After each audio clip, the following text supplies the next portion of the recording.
जय हिंद फ्रेंड्स, मैं विक्रम बेस्ट आप लोगों का स्वागत करता हूं अपने YouTube channel sure academy Dehradun 2.0 में।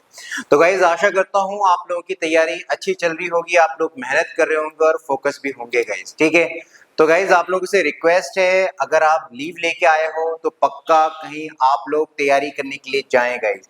ठीक है, यूट्यूब के भरोसे या वीडियो के भरोसे ना रहें गाइज।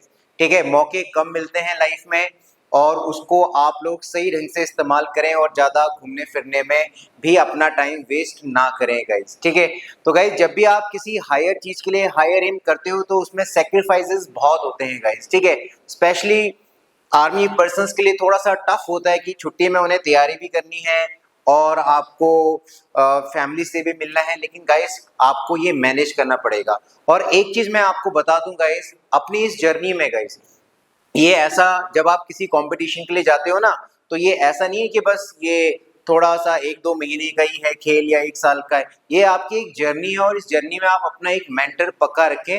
अब वो कोई भी हो सकता है, अपने बड़े भाई बहन हो सकते हैं, आपके माता जी, आपके पिताजी, आपको कोई सीनियर ऑफिसर हो सकता है। ठीक है, एक मेंटर आप पक्का रखें ताकि आप जो भी आपके डाउट्स हैं आप उससे खुल करके आप उससे पूछ सकें और वो आपको डाउट्स को क्लियर कर सके। तो गाइस जब हमारे पास एक मेंटर होता है ना, तो हमें क्या होता है, कॉन्फिडेंस आता है, एक अलग से कॉन्फिडेंस रहता है, एक उमंग रहती है, एक एंथुसियाज्म रहता है। हाँ, हम अगर फेल भी होते हैं फिर हम दोबारा उसको अपने लक्ष्य की तरफ बढ़ते हैं। तो आप लोगों से रिक्वेस्ट है, आप हमेशा अपना एक मेंटर भी रखें गाइस। ठीक है, और थोड़ा सा सेक्रीफाइसेस आपको करना पड़ेगा गाइस। ठीक है, तो गाइस आज आप लोगों के लिए मैं वीडियो जो लेके आया हूँ गाइस, वो लेके आया हूँ गाइस इंग्लिश का, जो आपका 5 जनवरी 2025 का हुआ था पेपर आपको। ठीक है ना, जो पहला पेपर हुआ था इसका ग्रेजुएट लेवल का, उसके इंग्लिश के सॉल्यूशन लेके आया हूँ। आपको एक आइडिया आएगा कि किस तरीके से एग्जामिनेशन आप लोगों के क्वेश्चंस पूछे जाते हैं और आप लोग अपनी तैयारी में बिल्कुल ढिलाई ना बरतें गाइस। ठीक है, तो गाइस वीडियो में आगे बढ़ने से पहले आप लोगों से रिक्वेस्ट है, चैनल को लाइक शेयर सब्सक्राइब पक्का करें। अगर इस वीडियो की आपको पीपीटी चाहिए तो आप हमारे टेलीग्राम चैनल को पक्का ज्वाइन करें और वहां पे अभी मैं क्विज भी स्टार्ट करूंगा जो आप लोगों के लिए काफी हेल्पफुल रहेगा, लेकिन अगर आप पढ़ रहे होंगे तब गाइस। ठीक है, और उस टेलीग्राम का जो लिंक है डिस्क्रिप्शन में मैं दे दूंगा।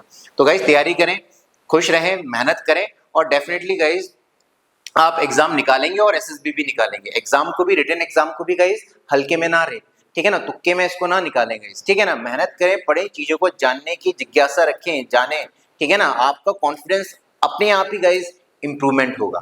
तो गाइस बढ़ते हैं पहले क्वेश्चन की तरफ। ये आ रहा है, what does the idiom cold comfort imply. हमसे पूछा है कि जो ये ईडियम है ना भाई, कोल्ड कंफर्ट, इसका मतलब क्या है। तो कोल्ड कंफर्ट का वैसे हिंदी में हम बोलते हैं झूठा आश्वासन। तो यहां पे रहेगा डी ऑप्शन रहेगा गाइस, कंफर्ट दैट इज इनएडिक्वेट और नॉट ट्रूली रीअश्योरिंग। ऐसा कंफर्ट जो पूरा नहीं है या वो सही में अश्योर नहीं करता, सुनिश्चित नहीं करता है गाइस। ठीक है, नेक्स्ट आता है, what does the phrase a bad quarter of an hour means. A bad quarter of an hour का मतलब होता है guys a short but very unpleasant period of time. यानी आपके जिंदगी का वो काल जो छोटा है लेकिन उतना अच्छा नहीं रहा है गाइस। ठीक है ना, लेकिन थोड़े समय के लिए गाइस। ठीक है, नेक्स्ट आता है, what does the proverb not as black as you are painted. आप उतने काले नहीं हो जितना आपको पेंट कर दिया, यानी जितना आपके बारे में लोगों ने बुरा भला कहा उतने आप बुरे नहीं हो। तो गाइस ये आ जाएगा option D, a person is not as bad as other claim. Next one is, what does the phrase cap in hand means. Cap in hand, आपके हाथ में क्या है, कैप है। तो इसका मतलब होता है to request a favour in a humble and respectful manner, यानी किसी से कुछ फेवर मांगना। ठीक है ना, कि वो आपके लिए वो काम कर दे लेकिन एक बड़े पोलाइट, हम्बल यानी पोलाइट और बड़े आदरणीय मैनर में गाइस। ठीक है, नेक्स्ट आता है the idiom hold all the cards, जितने भी कार्ड्स है वो आपके पास है।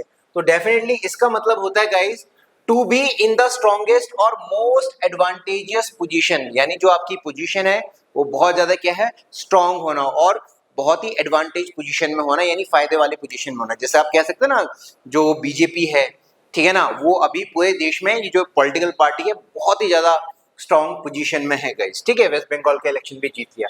अब नेक्स्ट जो आपकी जो सीरीज आती है ये आते हैं सिनोनिम्स। क्या बोल रहा है, choose the most appropriate synonyms. Synonym का मतलब होता है सेम मीनिंग और फॉर द फॉलोइंग वर्ड्स। पहला आता है गाइस आपके पास कैंडिड। तो कैंडिड का गाइस मतलब होता है बहुत ज्यादा फ्रैंक होना, ठीक है ना, हर किसी से घुल मिल जाना, बात कर लेना, हिचकना नहीं, ठीक है ना, जो मुंह पे जो दिल पे है वही मुंह पे होना। तो इसका आंसर होगा D, Frank and out spoken. Next one is choose the most appropriate synonym. Again synonym है, ये है कन्फाइनमेंट। कन्फाइन का मतलब क्या होता है? कन्फाइन का मतलब किसी सीमित दायरे में रहना। कन्फाइनमेंट का मतलब ये किसी का सीमित दायरा कर देना। तो डेफिनेटली इसका रहने वाला इम्प्रिजनमेंट, किसी को क्या कर देना भाई, जेल में डाल देना। ठीक है। नेक्स्ट आता है बॉन्टी। बॉन्टी का मतलब होता है गिफ्ट, ठीक है ना, उपहार गाइस, ठीक है। Next one is choose the most appropriate antonym. यहाँ पे एंटोनिम बताना है और एंटोनिम का मतलब होता है इसका ऑपोजिट मीनिंग, ठीक है। तो हमसे ब्रॉड पूछा है, ब्रॉड होता है भैया चौड़ा एक तरीके से, तो इसका क्या हो जाएगा भैया, नैरो। नैरो का मतलब क्या होता है, संकरा, ठीक है। नेक्स्ट यहां पर भी हमसे एंटोनिम पूछा है गाइस, तो ये डिजेक्टेड का पूछा है गाइस। अब डिजेक्टेड का मतलब होता है जो बहुत दुखी रहता है, ठीक है ना, रिजेक्ट डिजेक्ट, रिजेक्ट हो गए तो दुखी होंगे, तो डिजेक्टेड का यहाँ पे आ जाएगा गाइस, ठीक है ना। इसका हमसे क्या पूछा है यार, एंटोनिम पूछा है, तो एंटोनिम का मतलब क्या होगा, जो बहुत दुखी होगा तो उसका एंटोनिम होगा इलेटेड, ठीक है ना, बहुत खुश होना। तो यहाँ मैंने आपको इसका तो सही बताया, ठीक है। तो भाई इसका इलेटेड होगा, तो इलेटेड का मतलब होता है बहुत ज्यादा खुश होना, हैप्पी गाइस, ठीक है, हैप्पी। तो डी होगा। अगर ये इसका सिरोनिम पूछता तो क्या आ जाता है गाइस, ग्लूमी आ जाता है। नेक्स्ट क्या बोल रहे हैं, in the following sentence choose the option that best complete the sentence meaningfully and maintain the logic and tone of the passage. यानी ये यहां से ये सेंटेंस है, यहां से लेके ये यहां तक इन्होंने सेंटेंस देना है, और इसमें एक शब्द यहाँ पे छोड़ रखे इन्होंने, और इन्होंने बोला कि उस शब्द को यहाँ फिल करें जो इस सेंटेंस को एक मीनिंगफुल बना दे, इसके टोन में आ जाएगा, ठीक है। तो क्या बोल रहे हैं, the scientist theory once dismissed as speculative, यानी सिर्फ अटकलें लगाई जा रही, श्योर नहीं थे। फैंटेसी, फैंटेसी मतलब वही काल्पनिक। Gained traction only after independent researchers, यानी गेन ट्रैक्शन यानी ध्यान तब गया जब independent researchers produce data that it's most controversial predictions, जो उनकी प्रेडिक्शंस थी, कंट्रोवर्शियल प्रेडिक्शंस थी, जब रिसर्चर्स ने वो डाटा क्या कर दिया, दे दिया, तो वो वेरीफाई कर रहा है, ठीक है ना, वो बता रहा है, क्या प्रमाणित कर रहा है, वो बता रहा है, कॉरोबोरेटेड आएगा गाइस यहाँ पे, ठीक है ना।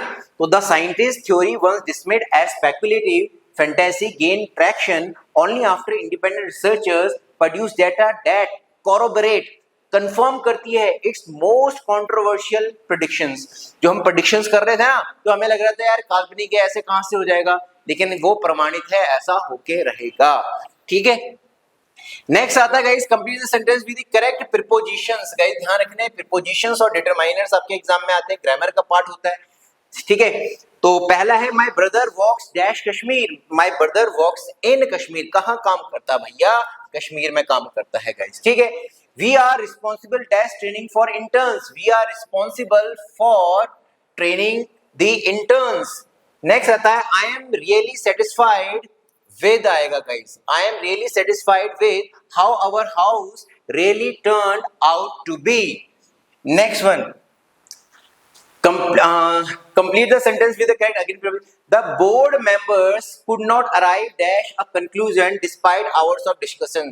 तो ये भैया at a conclusion होगा, ठीक है। नेक्स्ट आता है we are looking forward dash having a meeting with you tomorrow, तो फॉरवर्ड के साथ आएगा टू आएगा गाइस, ठीक है। अब यहां पे आते हैं गाइस आपके वन वर्ड सब्स्टिट्यूशन, जो कि मैच द कॉलम के फॉर्म में आपसे पूछ रखा है गाइस, ठीक है। तो देखें, पहला बोला पर्सन हु लव्स बुक्स, तो गाइस बिब्लियोफाइल होता है, ए का डी होगा, यानी ये दो तो हटा दो, अब इसमें से हमें चेक करना है। A place where animals are kept, menagerie, ठीक है ना, तो ये मेनेंजरे होता है। सेकंड का सी इसमें भी है। A person who looks to the brighter side of things, यानी आशावादी, ऑप्टिमिस्ट, ठीक है ना। थर्ड का बी, तो भाई इसमें थर्ड का ए हो गया, थर्ड का बी आ गया, तो ये आपका ए ऑप्शन आ जाएगा। चौथा भी, a government ruled by the people, जब ऐसी सरकार जो लोगों द्वारा चलाई जाती है, तो भैया ये आ जाएगा डेमोक्रेसी गाइस, तो इसका ऑप्शन हो जाएगा ऑप्शन ए गाइस, ठीक है। नेक्स्ट में आते हैं, a person who rights for newspaper, तो ये जर्नलिस्ट होता है, तो फर्स्ट का बी, तो फर्स्ट का बी तो गाइस वैसे फर्स्ट का बी क्या है, ना इसमें है ना इसमें है ना इसमें है, तो बी ही हमारा ऑप्शन हो जाएगा गाइस, ठीक है ना, आंसर आ जाएगा। लेकिन बाकी भी देख लेते हैं। A life history written by oneself, आप अपनी कहानी खुद लिख रहे हैं तो गाइस इसे बोला जाता है autobiography. A person who studies earthquake, इसको बोला जाता है seismologist. Something that can be read, इसे बोला जाता है इलिजिबल गाइस, ठीक है। तो option B will be the answer. Next one is a place where birds are kept, इसको एवियरी बोला जाता है। फर्स्ट का बी होगा, फर्स्ट का बी, फर्स्ट का बी। अब देखो ना इसमें है ना इसमें है ना इसमें है, इसमें है, यही आंसर होगा। लेकिन बाकी क्या क्या है हम वो देख लेते हैं। A person who knows everything, जो हर किसी चीज के बारे में जानता है, ओमनिसिएंट, ठीक है ना। A speech made without preparation, इसे बोलते हैं extempore, of hand, without preparation, बिना तैयारी के गाइस, ठीक है। A disease that spread quickly, आप लोगों को पता है एपिडेमिक गाइस, ठीक है। और लास्ट है guys a speech delivered on funeral occasion, यानी फ्यूनिरल का मतलब यानी जब कोई मर जाता है तो मरे हुए व्यक्ति के बारे में स्पीच देते हैं और उसकी कुछ बड़ाई करते हैं कि यार अच्छा आदमी था, ये था, वो था, सबकी मदद करता था, तो इसे बोला जाता है गाइस इयोलॉजी। तो फर्स्ट का बी, तो फर्स्ट का बी इसमें नहीं है गाइस, इसमें नहीं है, इंदौर में है, ठीक है ना। अ person who can speak many languages, इसको बोला जाता है पॉलीग्लॉट, ठीक है ना। तो सेकंड का ए, सेकंड का ए, दोनों में ही है। A person who Yeats too much, जो बहुत ज्यादा खाता है, तो गाइस ग्लटन बोला जाता है, यानी पेटू। यानी थर्ड का आपका डी, थर्ड का डी, तो यहाँ थर्ड का सी है, तो ये नहीं है, तो ये आ जाएगा। ये भी a place where weapons are stored, जहां पे हथियारों को रखा जाता है उसे आर्सेनल कहा जाता है गाइस, ठीक है। तो गाइस ये ग्रेजुएट लेवल के फर्स्ट 20 क्वेश्चंस थे जो मैंने आप लोगों के साथ डिस्कस करे, ताकि आप लोग एक आइडिया हो और आप थोड़ा सीरियसली अपनी तैयारी करें गाइस, हल्के में ना लें गाइस, ठीक है ना। और जैसे मैंने आपको बोला है कि एक मेंटर आप अपनी लाइफ में पक्का रखें और डेफिनेटली आपको काफी हेल्प मिलेगा, ठीक है। कोई भी क्वेरी है, कोई भी डाउट होगा, इस दिए गए नंबर पे आप हमें व्हाट्सअप कर सकते हो, कॉल कर सकते हो, ठीक है। और जल्दी ही मैं नेक्स्ट वीडियो के साथ आऊंगा, तब तक के लिए जय हिंद। और हाँ गाइस, यूट्यूब चैनल को लाइक, शेयर और सब्सक्राइब करना ना भूलिएगा। जय हिंद दोस्तों।